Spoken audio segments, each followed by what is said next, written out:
हाय, hello. तर आजचा भाग खूप इंटरेस्टिंग आहे. आजपासून स्टोरीला नवीन वळण मिळणार आहे. या सगळ्या स्टोऱ्या एकत्र जोडल्यावर तुम्हाला कळणार आहे की स्टोरी का इतकी इंटरेस्टिंग आहे. तर वळूयात चला आपल्या कथेकडे. सर्वांना नमस्कार. रॉयल शेतकरी भाग 121. लग्नानंतरची पहिली रात्र रोहित आणि पल्लवीसाठी खूप खास आणि आयुष्यभर लक्षात राहणारी ठरली होती. 10 वर्षांपूर्वी सुरू झालेलं त्यांचं प्रेम आज एका सुंदर नात्यात रूपांतरित झालं होतं.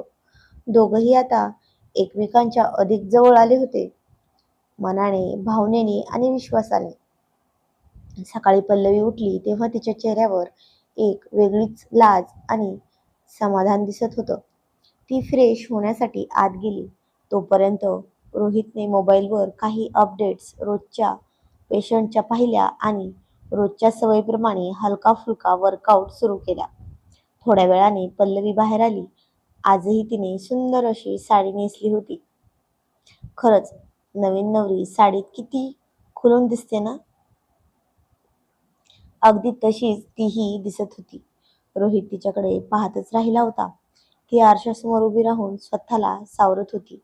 थोडी थकलेली वाटत होती आज त्याला. रोहितचं हे लगेच लक्षात आलं. का तर रात्र पूर्ण प्रेमाने सरली होती ना. तो म्हणाला, अगं थांब, काय झालं? तो तिच्या जवळ येत म्हणाला. ती हलकस लाजून म्हणाली, काही नाही, जरा थकल्यासारखं वाटतंय हो, बस एवढंच.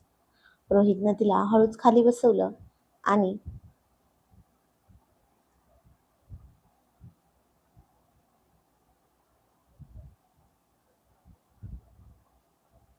आणि खूप काळजीपूर्वक म्हणाला, तुला आरामाची गरज आहे पल्लवी, बाकी सगळं नंतर बघू.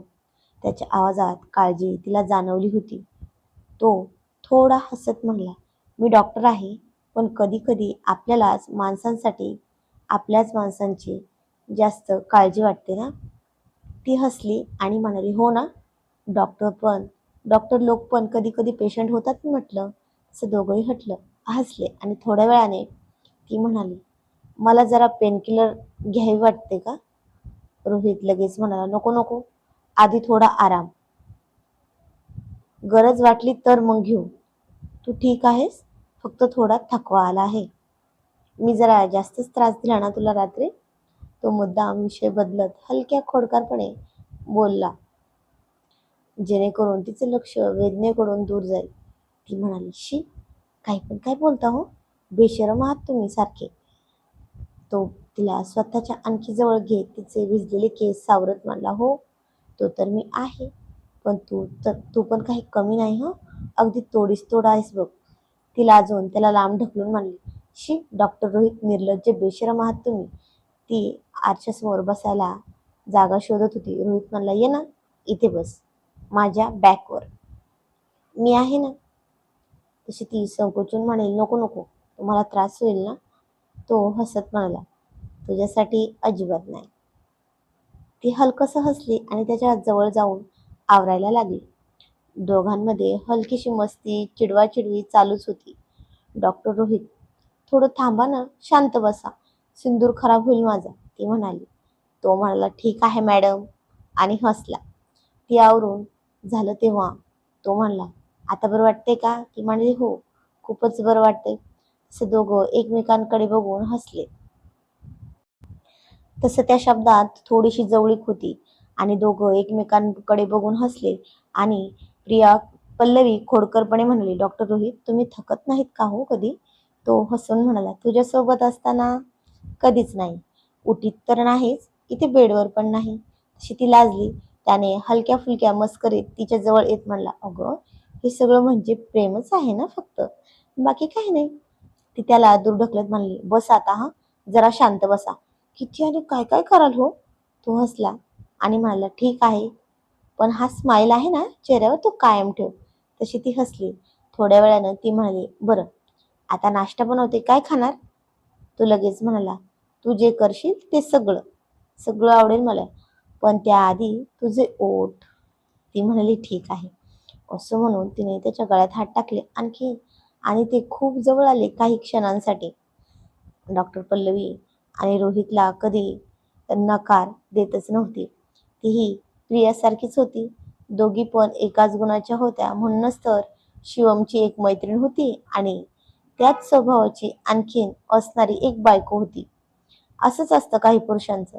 मैत्रिणीसारखी गुण असणारी बायको हवी असते आणि बायकोत सुद्धा तेच गुण हवे असतात त्यांना. पण आता ती खाली गेली तेव्हा मॉम डॅड तर केव्हाच सकाळी सकाळी फिरायला गेले होते. ती म्हणाली डॉक्टर होती पण पूर्ण संस्कारी होती. घरात झाडू फरशीला नौकर होते. तिने मग देवपूजा केली. धूपधुव्यांचा सुगंध सगळ्या घरभर पसरत होता आणि वातावरण एकदम प्रसन्न झालं होतं. तिनं खाली येण्याआधीच डॉक्टर रोहितचे कपडे, पॉकेट, बेल्ट, फोन सगळं बेडवर काढून ठेवलं होतं. तो बाहेर आला आणि ते पाहून म्हणाला, अरे बापरे, लग्नानंतरचे खूपच फायदे असतात. हे जर आधी माहीत असतं ना तर इतके दिवस लांब राहिलोच नसतो.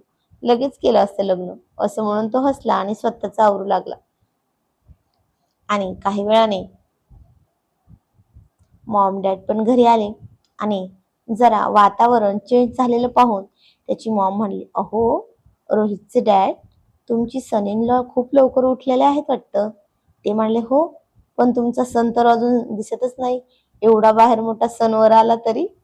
आणि तेवढ्यात पायऱ्या उतरत रोहित म्हणालाच, good morning my sweet mom and dad. ते पण म्हणाले, गुड मॉर्निंग बेटा. पण तू काय सकाळी सकाळी किचनमध्ये कामाला लावलंस का पल्लवीला? तो म्हणाला, नाही, मी नाही लावलं. ती नाश्ता बनवते म्हणली, मग म्हटलं बनव. तेवढ्यात ती पण आली हातात धूप घेऊन ठेवण्यासाठी. ती म्हणाली, good morning Maugham and dad. आणि सोबतच त्यांना नमस्कार केला. ते म्हणाले, सुखी राहा. आणि त्याची मॉम तिला जवळ घेत म्हणाल्या, खूप गोड दिसते आज पण. असं म्हणून तिच्या कपाळावर हळूच किस केला. तसा रोहित जेलस होत म्हणाला, मॉम, तू माझी आहेस का तिची ग? त्या म्हणाल्या, आता तिची आहे. तुझी होते ना इतके दिवस मी. तर पल्लवी म्हणाले हळूच, मॉम, ते खूप चिडकुराम आहेत. त्यांना जवळ घ्या नाहीतर चिडतील. चष्मेस कुठले. असं म्हणून दोघी पण टाळी देऊन हसल्या. आणि तो जरा नाक फुगवून तिला म्हणाला, काय म्हणालीस तू? चष्मेस का? थांब तुला बघतो. असं म्हणून तिला पकडणार इतक्या ती डॅडीच्या मागे लपून म्हणाले, आता बघा बरं. पण तेवढ्यात त्याचा फोन वाजला आणि ते म्हणले, सॉरी बेटा पल्लवी, मी नाही वाचू शकत तुला. ती म्हणली, ओके डॅड. असं म्हणून किचनमध्ये पळाली. पण आता यांची मस्ती तर अशीच चालणार होती हे त्यांना पण माहिती होतं. म्हणूनच तर मनावर घेतलं नाही. ते फोनवर बोलून बसले तेव्हा त्याची मॉम डॅडला म्हणाली, बरं का, खूप छान आहे मुलगी. याने किती दिवस लपवून ठेवली ती. मला जर माहिती असतं ना आधीच तर मी त्याच्या आवडीची मुलगी इतकी छान आहे हे जर आधीच माहिती असतं ना तर केव्हाच लग्न लावून दिलं असतं हो. पण हा खूप हुशार होता. आपल्याशी एक शब्दही बोलत नव्हता. ते म्हणाले, पण मला माहिती होतं ना. मी खूप वेळेस एमर्जन्सीच्या वेळी तिला हाताखाली घेतला आहे. आणि खरंच खूप हुशार आणि मितभाषी आहे. तुमच्या चिडकुरामला त्यात सांभाळू शकतात ही मला खात्री होती. पण तुमचे सण तळ्यात मळ्यात होते ना. मग हे सगळं शक्य झालं आहे फक्त पाटलांमुळे. त्या म्हणाल्या, हो, ते पण खरं आहे म्हणा. आणि इकडे ती किचनमध्ये गेली. तो पण गेला आणि सरळ दरवाजा बंद करून म्हणला, जा, कुठे जाणार होतीस आता? जा बरं. अरे असं म्हणून त्याने तिला पकडून ठेवलं आणि चष्मा काढून तिच्या डोळ्यावर लावत म्हणला, आता बघ, तू पण झाली की नाही चष्मीश. असं म्हणून तिला हाताला पकडून ठेवत मागे वळवत तिच्या कानापाशी जाऊन, बोलणार का परत? असं म्हणाला. ती म्हणाली, हो बोलणार. चष्मीश चष्मीश चष्मीश. तो म्हणला, ठीक आहे. आणि आता पनिशमेंट. असं म्हणून तू बोल, काय बोलायचं ते बोल. जे मला करायचं ना तेच मी करतो. असं म्हणून तिच्या गळ्यावर खरंच दात टेकवले त्याने. तर ती म्हणली, आऊच, नको ना. अहो, सगळ्यांना दिसेल. तो म्हणला, दिसू दे ना. असं म्हणून तिला क्यूट क्यूट त्रास द्यायला सुरुवात केली. ती आता फक्त म्हणत होती, हे बघा डॉक्टर रोहित, नका ना असं करू प्लीज. तो म्हणला, काय काय म्हणालीस डॉक्टर रोहित? काय म्हणणार आता बोल. ती म्हणाली, चष्मीश. तो म्हणला, अरे बापरे, आता हे का? असं म्हणून त्याने तिचा हात जरा जास्तच घट्ट पकडून ठेवला आणि मागे वळवला आणि म्हणाला, आता काय म्हणणार? ती म्हणाली, ओहो. तो म्हणाला, ऐकायला आलं नाही, जरा मोठ्याने म्हण. ती पुन्हा म्हणाली, अहो. तो म्हणला, अरे देवा, जरा प्रेमाने. ती पुन्हा म्हणाली, अहो अहो. त्याने तिला सोडून दिलं आणि म्हणाला, आता परत माझ्याशी पंगा घ्यायचा नाही काय? तर ती नाश्त्याची प्लेट नेताना म्हणाली, चष्मिश डॉक्टर रोहित, आणि पटकन पळून बाहेर गेली. वाकडं धावूनच. बघा यांची मस्ती कशी चालू होती. तर तो पण खोडकरपणा तिचा खोडकरपणा पाहून हसून म्हणाला, माय स्वीट हार्ट, खूप मस्ती करते. आणि आता इकडे शिवम तर प्रियाला घेऊन घरी आला होता. पण गाडीतून उतरली तर आईसाहेब म्हणला, काय हो सुनबाई, किती उशीर, चला आता. ती म्हणाली, अहो आईसाहेब, हे काही बोलेनच ना, मग झाला उशीर. तर तो हसून म्हणाला, जा आता, मी फार्मवर चाललो आहे. तर ती म्हणाली, अहो, जरा थंड घेऊन जा ना, म्हणजे डोकं शांत होईल. तो म्हणाला, नको, गरमच हवा आहे मला, मला राग काढता येतो ना मग. असं म्हणून दोघींकडे जरा हसनच बघितलं. आणि आईसाहेब म्हणल्या, काय हो सुनबाई, तुमचे अहो चिडले होते का तुमच्यावर? ती म्हणाली, हो ना, खूप चिडले होते आईसाहेब. आणि संध्याकाळी बघतो म्हणले, तुझी खबर घेतो म्हणालेत आईसाहेब ते मला. मला तर खूप भीती वाटते, मी काय करू? तर आता आबासाहेब म्हणाले, ते काही करणार नाहीत, आम्हाला माहिती आहेत.